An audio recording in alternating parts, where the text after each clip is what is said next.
John Hildebrand has a mission. He's hunting clues.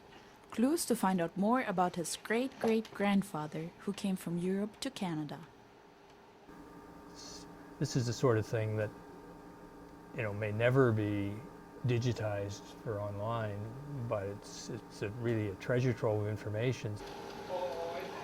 John started his research in fall 2013 and got wrapped up. His great-great-grandfather was a German teacher here. That's why John tries to find more information in old school records. But John's family history is only one of thousands of stories in the New Brunswick Provincial Archives. Many research online, but may have to come here to complete the puzzle. One way to describe our job is to make those puzzles a little bit more manageable. Fred Farwell is the provincial archivist and director. With the archives, you have a puzzle, but you don't have a picture of what the puzzle should look like. And the puzzle pieces are stored in this room, the repository. Around 80,000 boxes are filled with documents and photos, tidbits of New Brunswick's history.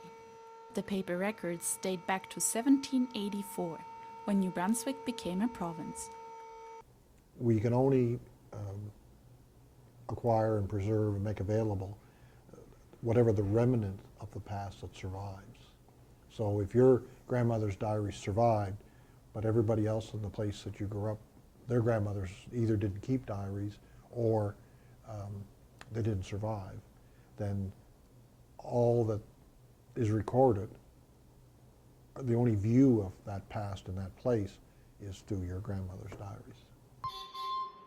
After a document is given to the archives, the staff note information about the donor and the document's condition.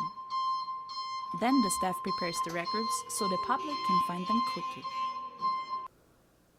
And it has, in this case, it has the paper maker, which would have been C. Harris, and it was made in 1845. But before researchers look at the records, Dean Lund does.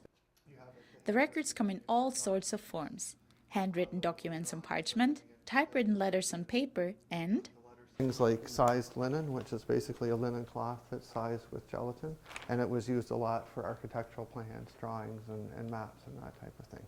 Next to paper documents, the archives have about 175,000 photos about New Brunswick.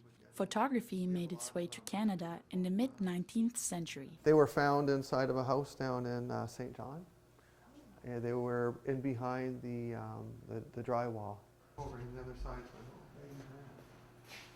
This old dated gleaner shows proper care and storage are important. Records can be ruined by chemicals, molding, and light. Even the computer era brought different challenges, because keeping up with technology can be tricky. Like if there's 100 photographs on here, 50 years down the road, you're not going to be able to get at them. Whereas, if you have this, even though it's probably over 100 years old, all the information's still there. Meantime, John is still looking for information on his great-great-grandfather from Germany, and finding them in the archives, not online. A really interesting question is, why did my ancestor decide to leave Germany and come to North America? And we're not absolutely sure the answer to that. A lot of time goes into recording for his personal archives, because John has still many questions. You never reach your goal. There's always things you don't know. It doesn't matter when you decide you're going to write something up. You'll always learn something afterwards, so it's never finished. For Stu Journalism, I'm Kerstin Schlote.